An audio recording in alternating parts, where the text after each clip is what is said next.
Good morning. Ito nga't puwet na puwet kami dito mga mi. Wala kasi kaming tulog magdamag diyaan. Gawa nga na may mga lagnat ang mga anakis ko mga mi. Ang hirap talaga pang mag-isa ka.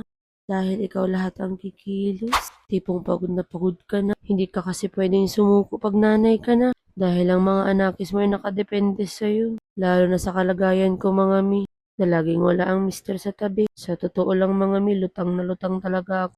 Kaya hindi ako nakakapag-video edit at voice over. Sa totoo lang mga mi, kahit na may makasama ako noon, pag may sakit talaga ang mga anak ko ay hindi ko inaasa sa ibang tao. Kaya kahit ako lang mag-isa niya, tinitiis ko. Kaya tingnan nyo naman mga mi, grabe kahagad na ng lola mo. Kaya para sa akin mga mi, wala talagang makakapantay sa sakripisyo ng isang ina. Tinatry ko nga pala sila diyang pakainin mga mi para magkaroon ng laman ng tiyan. Second day nga namin ito mga mi, bilang medyo nag-okay-okay na rin tong isa. Hanggang dito na lang muna mga mi, bye!